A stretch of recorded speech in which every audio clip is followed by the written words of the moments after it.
And we are recording, and welcome to the Golden Stallion Photography Basics 101.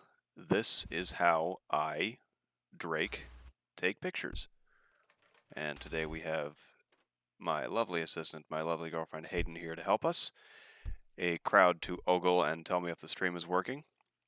And we are Hello. currently in the back garden of the Golden Stallion in Second Life. So the first thing I want to do is I want to make sure that certain settings are on. Deferred rendering has to be on, screen space ambient occlusion, depth of field. Motion blur I keep off typically because it's kind of pointless. Volumetric lighting is a must, especially if you're going to do outdoor shots, especially with directional, that gives you God rays. Tone mapping is important. And sometimes post-processing effects, lens flare can be handy if you want to do something that's kind of blown out. Vignette I tend to not touch. My draw distance is 128. Certain things that you want to try and do is you want to keep your complexity up. So if I turn my complexity all the way down, you can see it's making things disappear in the background. If I crank it up to maybe, I don't know, 96, yeah, pretty much until I can see that tree back there. And it's just going to flicker because why not? And that's pretty much how it started. So right now I have a basic wind light scene. If I do Control-Shift-N, we'll do sort of sunset. This is the default sunset in Black Dragon. Control-Shift-Y is noon. So everything's kind of... I always find the base Second Life kind of has a green look to it. And I might be alone in that, but either way, it's super washed out. So the first thing I'm always going to do is Dragon, World, Environment Editor, Environment Settings. And if you click this little wheel, it gives you your wind light. Now they've changed this a lot. My big computer, I actually have the version before this of Black Dragon where the controls are a lot more simplified.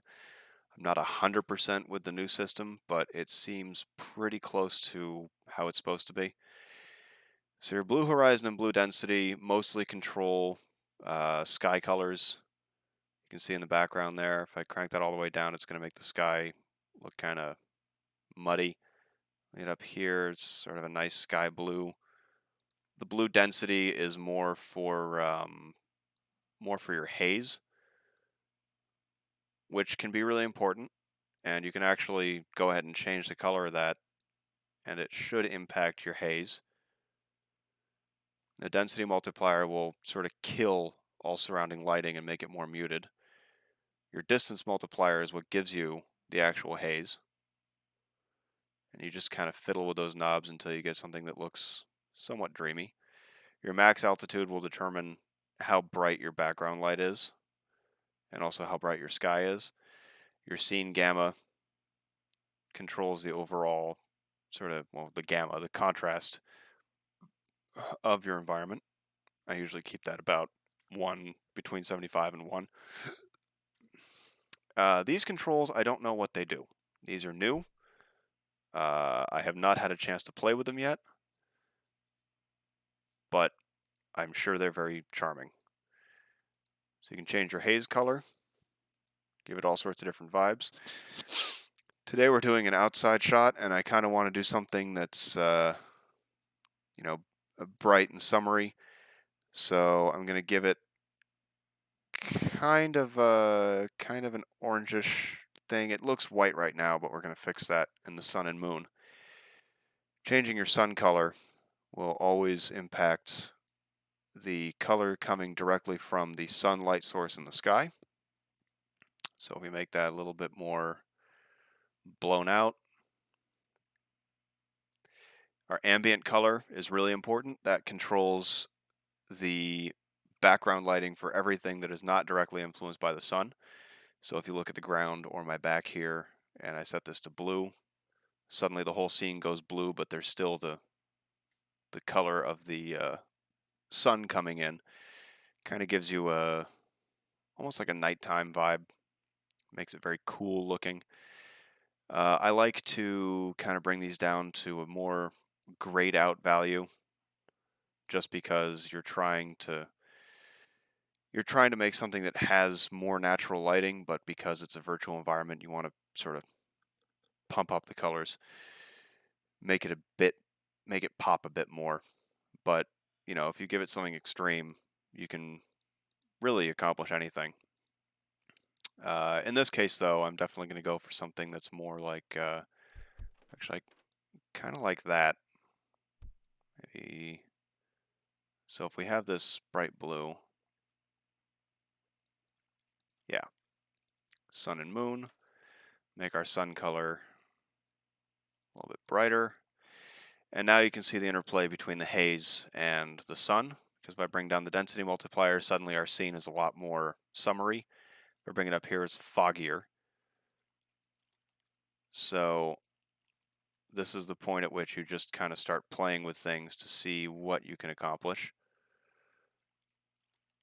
If we bring up the haze density, and there is no real quick answer for this. A lot of it is just you slide it around until you get something you like. So like I just dragged this down here, and now I can see that this kind of looks like a golden sunlight sort of vibe. Play with the blue density. There really is no right answer. Um, it's all about what you want it to look like. And then you can, of course, type this. We'll call this, I don't know, stream test. And we'll do save locally. And now that's one of our presets. There's also one that I saved into my inventory called Summer New, where it's pretty close to how it used to look on my big computer. Not quite the same because, again, they did change some of the values. But I was pretty happy with what we just did there. So I'm going to go back to stream test. That's going to give me a nice sort of, it's nice and bright. It's a little cool. Could maybe stand to make the ambient color a bit warmer. Maybe a little pink, maybe? I don't know. The closer you get to white, the brighter it's going to be. And then it kind of saturates into a color, and then it just goes to black. So what you're really going for is how much of that color do I want in my ambient scene. So like if I make this into sort of an orange, pump this up, now it's really bright, pump it down. Now I've got kind of a sepia thing going on. But I really liked this. This isn't bad. And a lot of the times you might not get exactly what you're aiming for, which is why we're going to move on to the projector element of this, which is another really powerful tool that these programs have, that Black Dragon specifically is very good at using. If you don't like what you did, just hit cancel. And the question then becomes, for this picture, what kind of vibe am I going for? Hayden and I are sitting here with our guitar. I'm playing her some sort of sweet love song. And now that I move my camera, I can see that the sky is wrong. So now that I know the sky is wrong, the question becomes, how do I fix that? Blue density. The blue density will make the sky more sky-y. And if you find a color that you particularly like, it might be what you're aiming for. Just grab that, drag it into one of these empty slots, and you're good to go.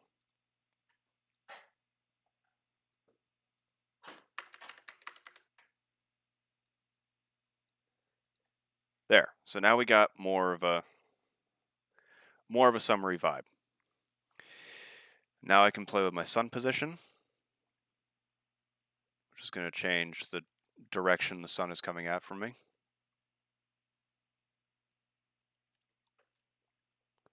So now it's more head on.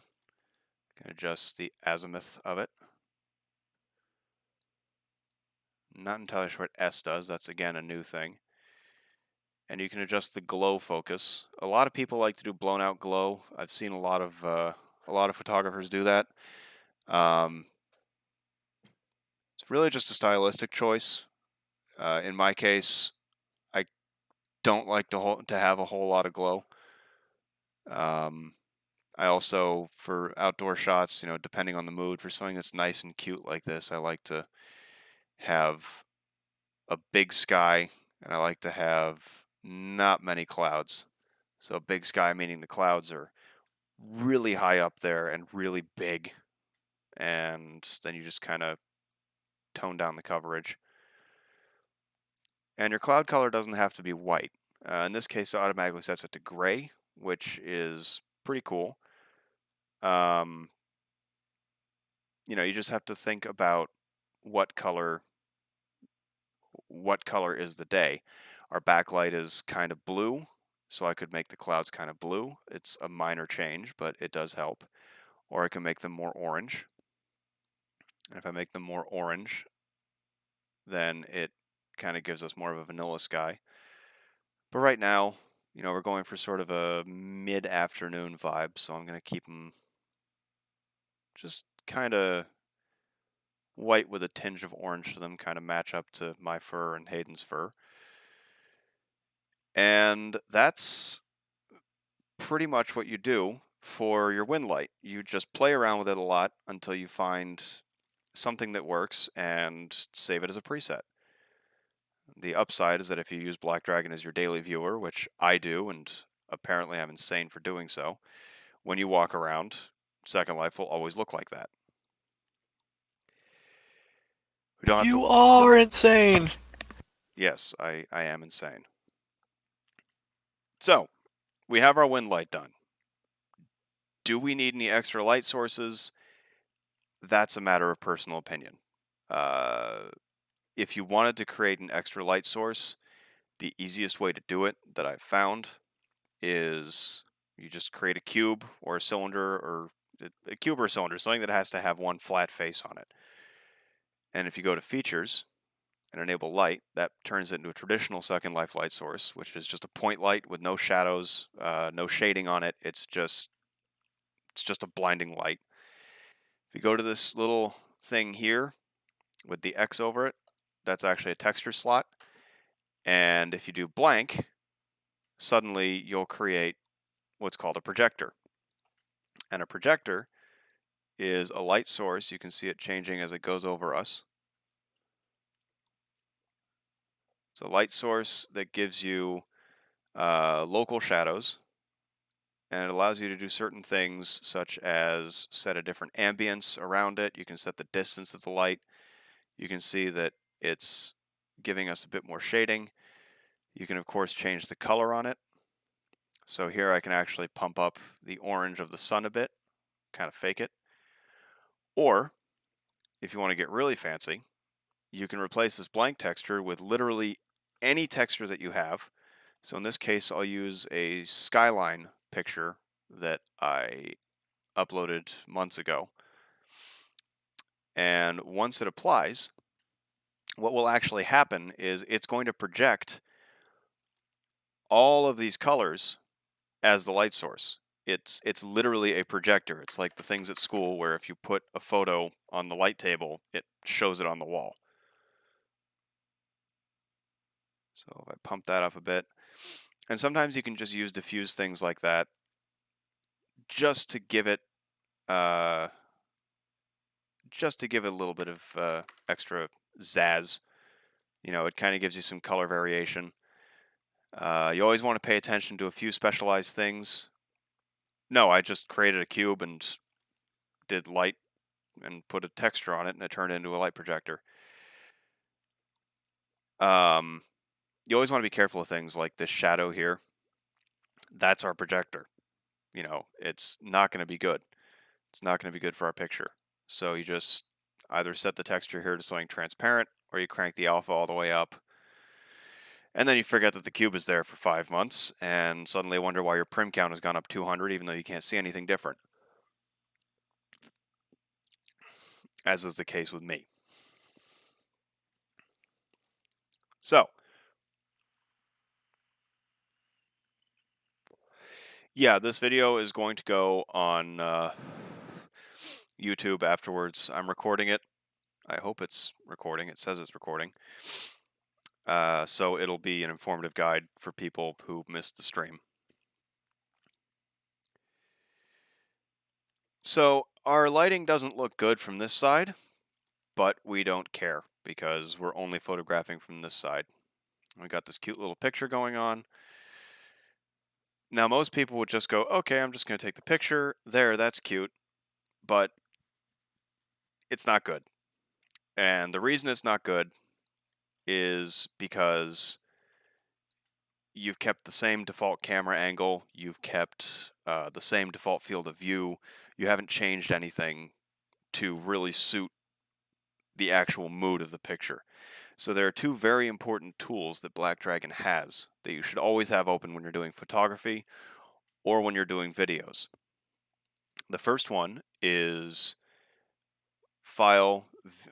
Dragon View camera controls. And unlike the standard Second Life viewer or the Firestorm camera controls, which just let you pan up and down and do that, this also has the distinction of letting you do this with your camera, which is really, really useful, especially if you're trying to take like a full body portrait shot. All you'd have to do is rotate your camera fully like this, and then when you take the picture, it takes it like that, and then in your photo editing program afterwards, you just rotate it 90 degrees, and there's your picture. So that's already a lot more interesting now that we've done that. But that's where the second tool comes in, because now I'm going to go to File. I believe it's under My Useful Features, yeah, and Machinima sidebar. You can also press F1 and it pops up. So the Machinima toolbar lets you do a whole bunch of things with the rendering in Black Dragon. You can toggle screen space to ambient occlusion on or off. You can turn off screen space reflections, and you can see how much of a difference that makes. Depth of field on and off, and include alphas, and high quality depth of field. You should always have high quality depth of field turned on when you're taking a photo. It will look like garbage if you just use standard depth of field. It'll just look bad. So once you have your Machinima toolbar open, you have options for your shadows, blur size, your distance, your resolution, which you always want to turn up. If Black Dragon yells at you, you just tell it, I don't care. The two main things are, especially for photos, you want to have close up and close cranked pretty far. That's just your resolution. So the higher the resolution, the less blocky they look.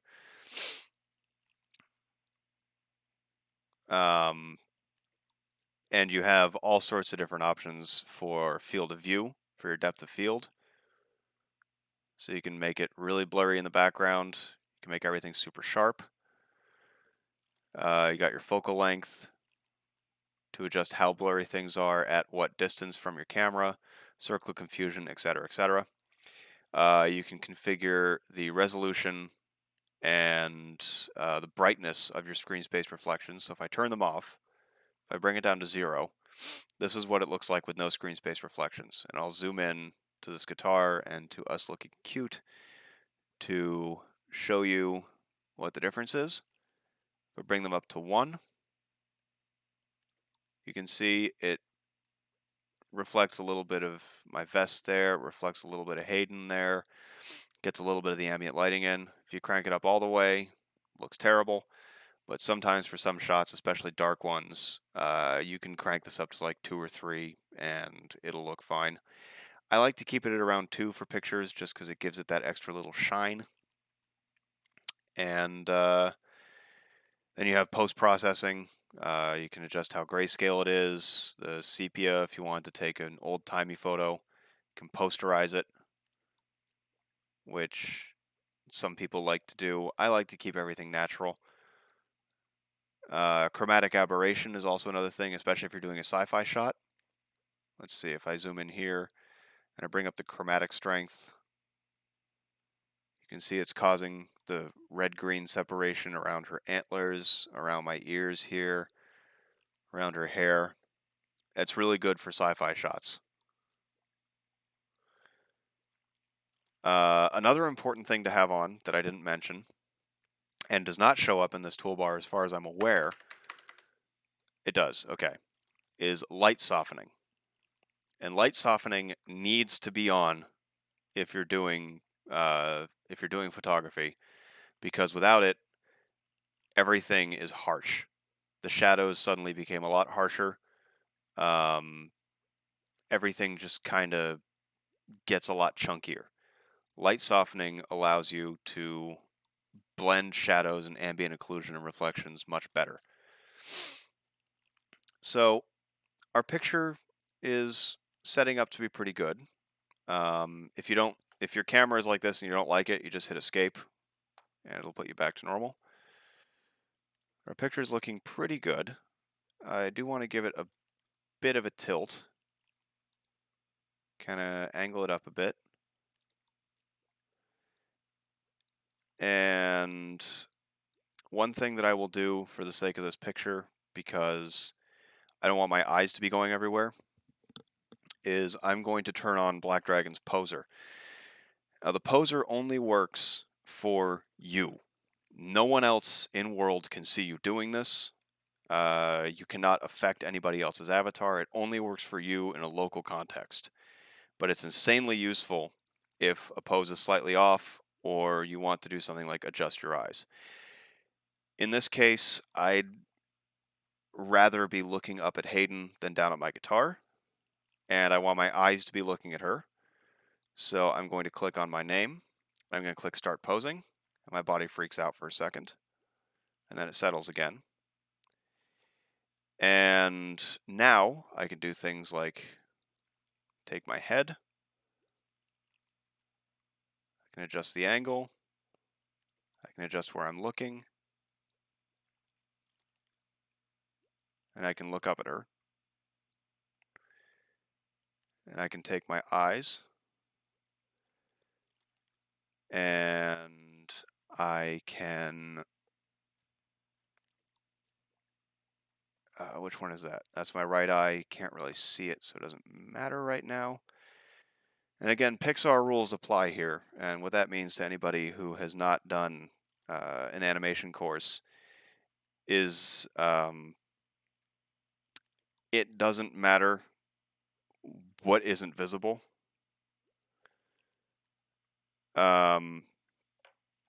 If you can't see it, it doesn't matter what it looks like. So if my feet aren't in the shot and my feet are super messed up, it doesn't matter. You don't see it, you don't care. You can't see my right eye that well. You can see a little bit of blue, which at least tells the viewer that there is an eye there. So I don't really care what the position is in. But the left one does matter. So, and apparently my iris is gone,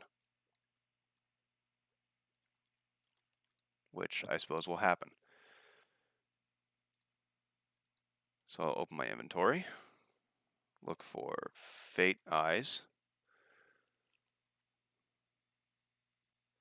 and typically adding the HUD will fix this. And give me 1 sec. You could always zoom out and zoom back in. No, that does. It's a mesh eye thing. Okay. I can see it perfectly on my screen. Yeah, unfortunately I can't.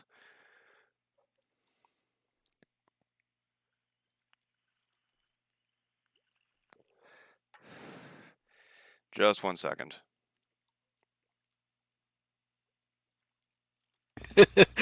Pun not intended, by the way. I hope not. I legit can't see if you type something. So, Oh, the pun being you made the pun. okay. Where the... Hey, you're damn right my pupil will remain static. Okay, take off my left eye. Look like a horror show.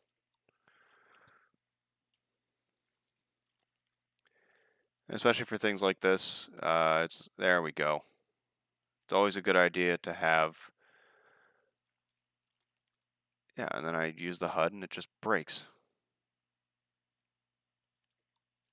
Huh. It's always a good idea to have different parts and pieces for your avatar.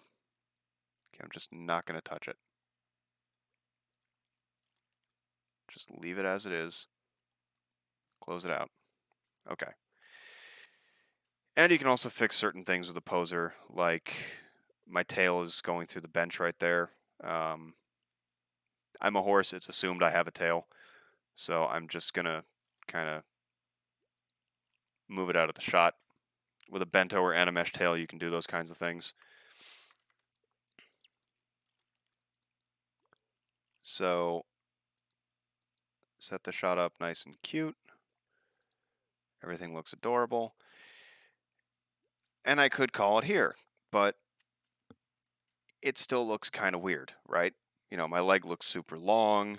Hayden kind of, I don't know. The angle's weird. If you tilt your head and look at the picture, something just seems a little off. Hayden is perfect, yes. Excuse me. So I'm going to open up the machinima toolbar again. I press F1. It brings it up. And my number one secret weapon for all this kind of stuff, for all my photos, is this slider at the very bottom called View Angle.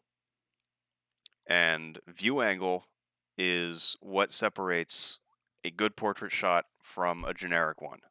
Because, like I said earlier, you might look at this and you go, okay, this is cute, I'll take a picture. And actually, we will take a picture right now with just the standard settings that everybody uses.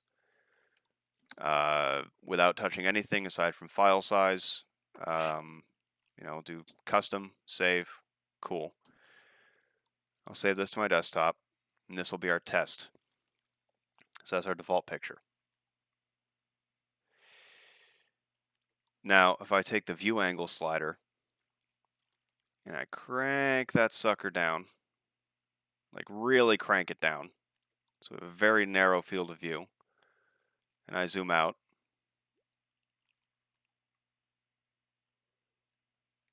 suddenly the picture looks a lot more dynamic. Ooh. More focused on Yeah, you. exactly. And I am just going to use my other eyes because this is untenable. Let's see, that and that. The only downside is that if you're doing this at the more you lower your view angle, the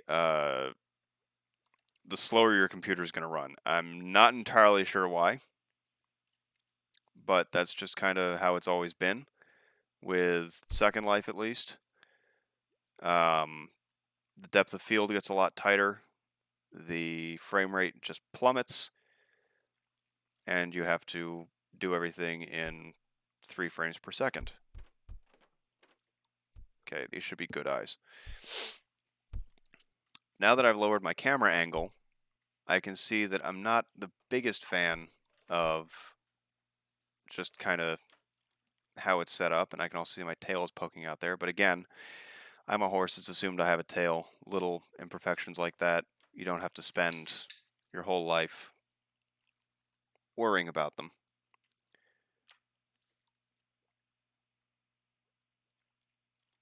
Okay, I'll do that.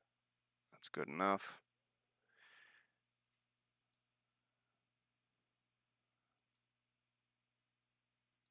Ray, you are almost in my shot.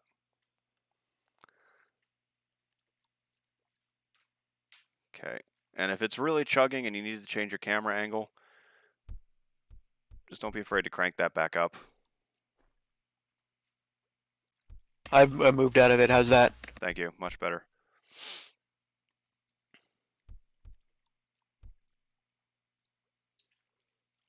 And of course, this thing is temperamental, so sometimes you just kind of got to go with what it gives you.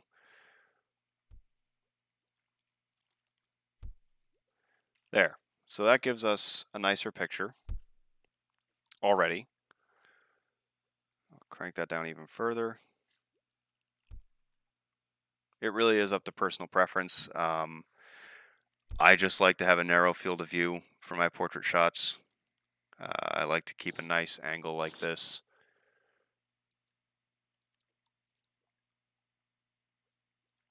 And look up her skirt.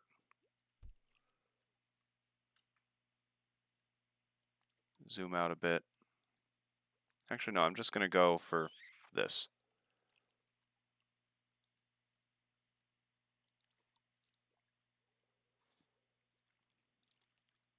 And completely blow it.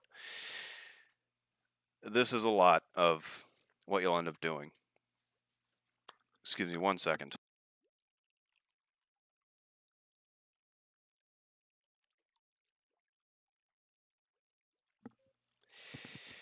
This is what a lot of what you'll do.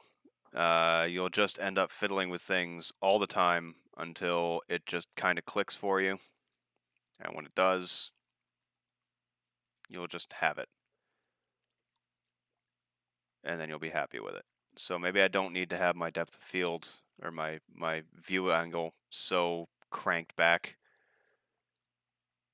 You know, the main thing is I just want to highlight myself and Hayden as the subjects of the picture, like this. And now I've cut her legs out. This is a tricky angle to work with. Tricky pose to work with.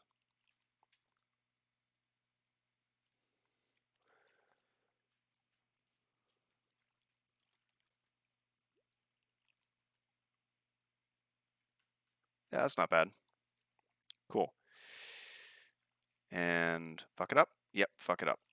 Cool. Awesome. Great. I am the world's greatest photographer.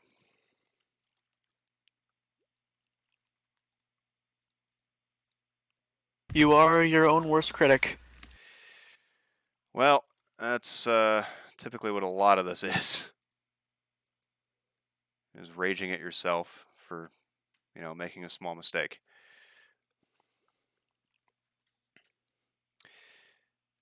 And like I said, it really just is a lot of experimenting and seeing what works. So in this case, I kind of want to do that. You know, you want to show off a bit of the guitar. I want to show that I'm not just holding a stick.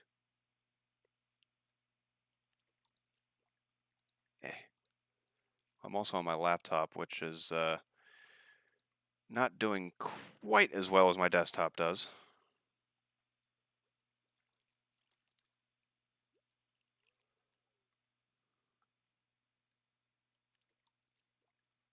So I'll take that. And of course, the machinima toolbar takes up a little bit too much real estate on the screen, and to my knowledge isn't resizable.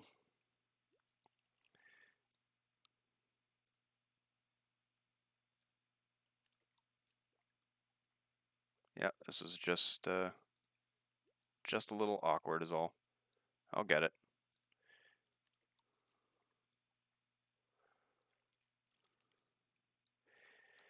The two most important parts are that I have to make my tail a little less visible, and I have to look at Hayden because she is the subject of the photo and the object of my desire. And I am so unbelievably corny. And just tickle the mouse button. Come on, just tickle it.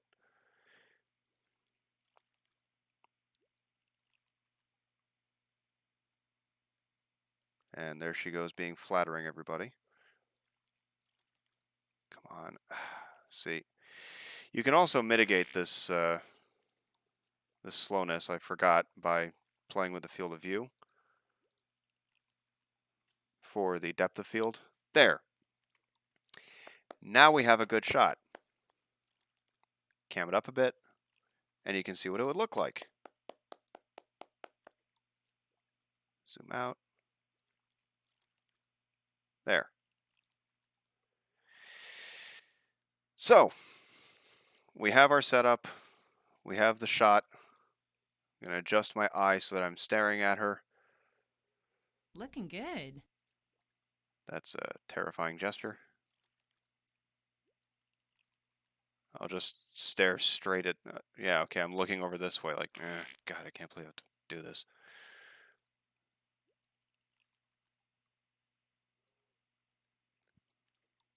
Turn my head. And maybe give it a little tilt. And you want to account for things like your hair clipping through too much. Just try to minimize clipping. That's really all there is to it. And now there are just little things that you can fix, like this bench is kind of poking into... Oh, shit. Well, it was nice while it lasted. Yeah, I will fix my tail in a sec. Right now, I'm just trying to bring this down a bit.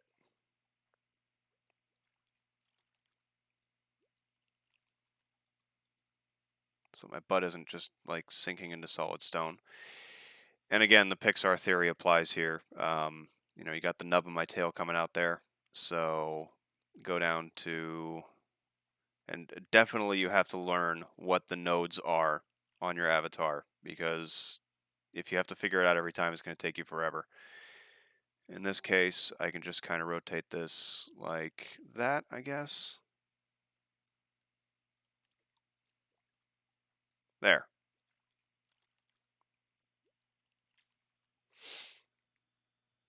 So that's a lot cuter. Our picture is also sideways. But you can see the main things that I did were I played with the view angle and the camera angle, which I just messed up. But that's okay, because at least now I know what it is I'm going for.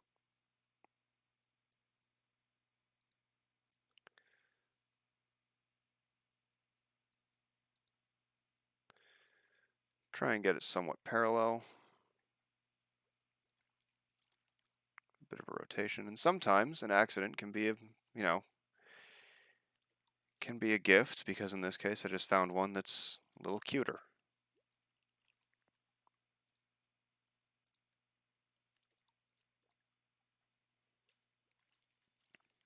You know, we got a little bit of the chateau in the background, a little bit of the pavilion, a little bit of the sky.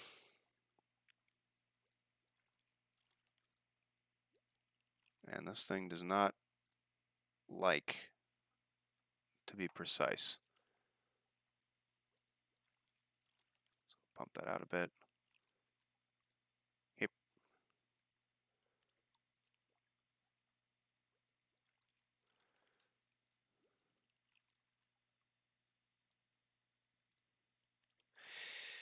Get used to doing this a lot,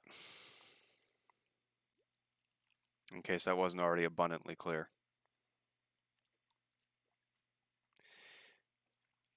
Okay, and see, she has her eyes closed, which is perfect. It's exactly what I needed, because it's cute, and because unless you have something like the Fate Eye Poser, you cannot pose your eyes in tandem with me, or you cannot pose your subject's eyes with you, and it's really, really difficult to get someone to look at you just by camming to you.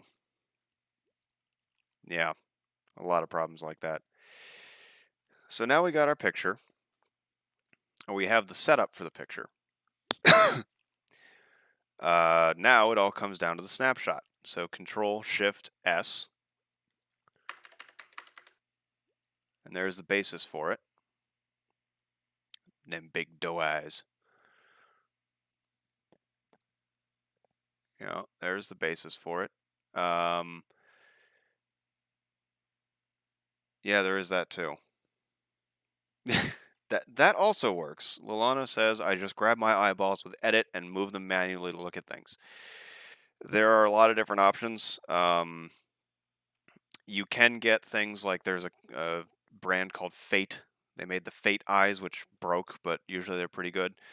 They make the Fate Eye Poser, which lets you move each eye independently, and that's really, really helpful if you're doing this kind of thing. So anyways, we have our picture. And you could even look at this and go, oh yeah, this is going to be great. So let's save this to disk, and we'll just leave it as it is, and we'll call this amazing, right? Save to computer. So this is going to be test picture 2. Except that if you want to get a really crisp, clean, fancy picture out of Second Life, then you do not want to capture it at 1080p. That is me uncorking tequila. You do not want to capture it at 1080p. You want to capture it at bare minimum 4K. But Drake, I can hear you all saying, how can I capture something at 4K when I have a CRT monitor from 2001 that I only use to play Quake 3 and watch pixels bump? Well, Black Dragon and to a lesser extent, Firestorm, and even the default viewer do let you save different resolutions. In the default viewer and in Firestorm and in Singularity and all that, you have to put it in manually. You do something like 6,000 pixels by, I want to say, 2,800 pixels or 3,000 pixels. In Black Dragon, though, it automatically sets it to 6K. So if you go to Save to Disk, and you get to this menu here, where you have interface, HUDs. You don't want either of these in there because that'll capture your interface and HUDs. You can freeze the world, which doesn't change much for me right now, but in case someone were to walk behind us or try to photobomb us, now they won't show up if I decide to refresh it. Remember, snapshot mode can be helpful if you're taking a lot of pictures at once. And auto scale rendering should be turned on because otherwise you're going to not get the same depth of field and ambient occlusion scale and shadow resolution in your 6K picture that you're going to get in on your screen. So what you see on your screen is not what you're going to get. Right now I'm just fixing the clouds because I don't like having just a giant cloud there.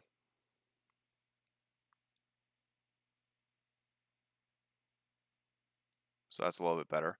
Now if I refresh, yeah, that's pretty good. Okay. Yeah, it does, and it doesn't obey the freeze camera, so you're kind of on your own. So this would be a good enough picture for most people, but we're not trying to do most people. We're trying to take pictures like me. We're trying to take pictures like Cat Scratch. We're trying to take pictures that are good. We're trying to take pictures that make you look at it and go, holy crap, that's Second Life? I didn't know it could look like that. We're trying to make pictures that not only make the game itself look good, but make you look like a damn wizard. So, we've set up our wind light. We've saved it as a preset. I have a projector cube shining on both of us right now so that we have an extra pump of orange sunlight, faked of course, shining on us with some shadows to give us a bit more contrast. We have adjusted our depth of field for our background blur, which we're actually going to have to do again in a second. We have adjusted our view angle, our shadow resolution. We've made sure everything is as clean and high res as it can be. You do not care about performance at this point. If you can move your mouse cursor, that's good enough. If you can click a button without it suddenly jamming up your whole computer and crashing, that's fine, because you're going to have to undo all this anyways when you get up. The last steps that we have are turning this into a 6K picture with the proper post-processing effects right out of Second Life. So, I have auto scale rendering checked. I'm not using a filter. You can if you want, but I like to do everything in Photoshop afterwards, or in my case, Affinity Photo. And down here, where it says Disk and then Custom, you click that drop-down menu. And for a lot of people, 4K, UHD, that's fine. I do it at 6K because it just makes it so much cleaner. And you won't immediately see the difference here, except now if you look in the background of our picture, everything is a lot sharper. So that means we have to take our depth of field and really blur it up so that we get even a bit of blur in the background. And see, I just refreshed it, and now it's kind of blurry, but still not amazing.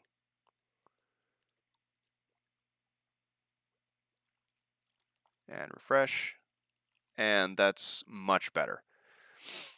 I want some clouds in the sky, so I'm going to go back to the clouds tab here. I'm going to kind of, there we go. New snap. There's some clouds. They're still kind of sharp. Wish there was a way to make them fuzzier. Cloud detail. That'll probably do it. Yeah, it's better. So I have this at 6K. I have better background blur. I have auto scale rendering turned on, which is very important. Now I can hit save. And what this will give us is our final base picture. So now that's saved to my desktop. And I'm just going to leave this for the time being in case I open it up and there's something I want to change. I'm going to change my display capture over to Photoshop or Affinity Photo, which is what I use because I'm cheap. Which this video is not sponsored, but a quick shout out to the company Serif Software, who are the makers of Affinity Photo, Affinity Designer, and Affinity Publisher. I have replaced Photoshop and InDesign and Publisher from Adobe with Affinity programs. And the reason I've done that is because I was tired of paying almost $300 a year just to use 3 or 4 programs and never owning them. Whereas with Affinity, I paid $50 per program once and I get free updates for life. And right now on the Affinity store, they are $25 each. So if you want an alternative to Photoshop that is 95% the same and you only want to spend 25 bucks on it, get Affinity Photo. It's great. So, with that non-sponsored message in mind, I'm going to switch my viewer over to Affinity once it comes up. It is up.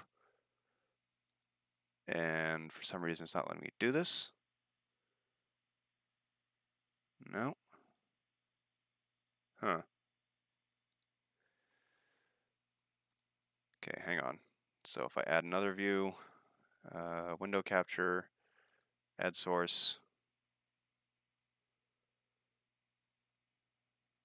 add new source instead, Affinity Photo. Okay, so let me know in Second Life if you're seeing this change. That would be very helpful. Yeah, I can see the photo editor. Okay, cool. So this is Affinity Photo. It's 90% identical to Photoshop. Most of the hotkeys are the same. It takes .abr brush files. It takes Photoshop filter files. It works with Filter Forge. It's great. So this was the first picture that we took. And if I just rotate that 90 degrees, it's cute. This could be, this could be a Polaroid. This could be the kind of thing you say, oh, we went on vacation and we got this picture and I love it. And it's fine. But then this is the second one that we took. And this one is at 1080p resolution. So once I zoom to here, you can suddenly see how pixelated it's starting to get. And the further I zoom in, it's high res, but not high res enough. So I'll open our latest one, which is at 6K, which doesn't immediately look different, except that you might think it looks a bit sharper. Okay, so real quick, Yep, it's something I can see like the preview of the photo down at the bottom right, but I can't see like the photos at all. The photos showing up at all, which is kind of weird. that is weird. That is very weird. I see that on my screen too. Huh. Maybe it's... Wait, it couldn't be that stupid. It couldn't be telling me that I need to... No, I don't know. Weird. Very weird. What if I turn off Black Dragon? Does that make it better? Still nothing? Oh, I mean, Okay. Well, then I'll just get to the short and sweet point here. 6K makes it really, really, really high resolution. And by really, really high resolution, I mean it is 6 times bigger as a picture than previously. Certain things, you probably can't see it here. Actually, you definitely can't see it here. But I will try, actually, let me try something. Let me try something. So if I change this to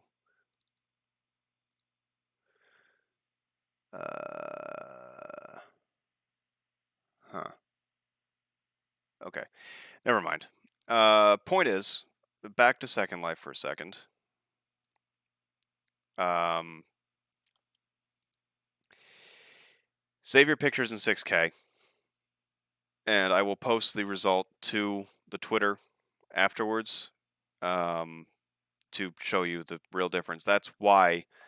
That's why when you see things from photographers like myself, Catalyzed Vanity, Hayden, Cat Scratch, all the top tier photographers in Second Life, they always look so crisp and they always look so clean. And HD is because they're all captured at 6K.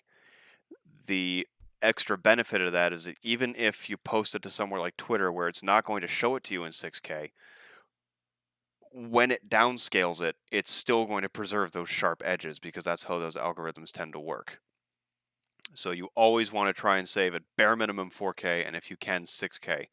And I believe in the next Black Dragon release, for some reason, they're going to let you export at 12K, which is unnecessary. There is one last little thing. Can everyone see my Second Life screen again? yep. Okay, cool. I want you all to focus right here, where my cursor is circling around. You can see the depth of field is kind of messed up, right? Like it's very clear here and then it's blurry right next to it. Yeah, I can see that. Yeah.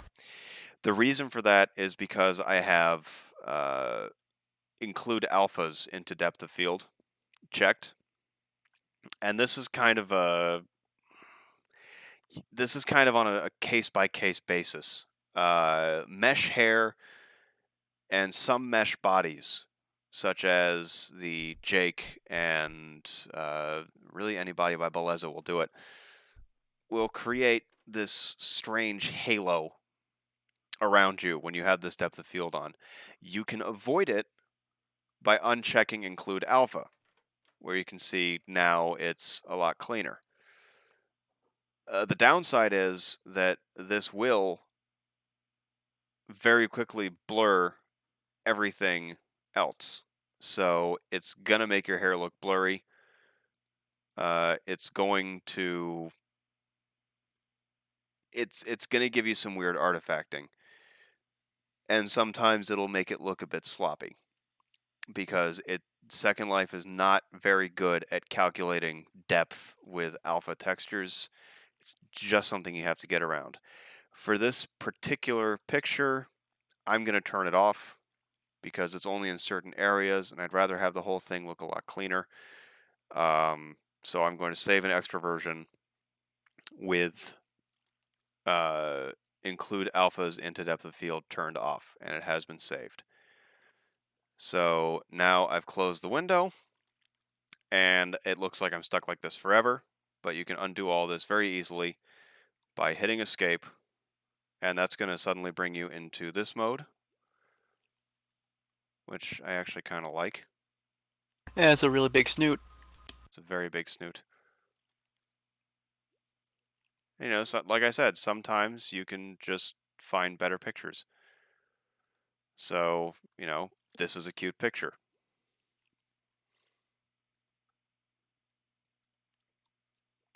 And everything might look super blurry until you set it to 6K, and suddenly the background looks a lot better. But now you can see in the preview here, there's this weirdness going on around her hair. Yeah, we're adorable. And in this case, I'm going to try and... Oh man, I have that blur cranked for ambient occlusion. Why do I have that? For the field of depth of field, I'm going to crank it up a little bit. See what we get. You know, it's better. I actually really dig this. So I'm going to snap that like that. That's very cute. And I'm going to crank my depth of field a bit more. And we're still going to get those weird haloing. So in this case, when it's something like this stark blue background where you wouldn't really notice too much of an issue, you can check include alphas into depth of field. And that cleans up her hair a lot. You can see all that there. Suddenly there isn't any more gross artifacting. And we can save that.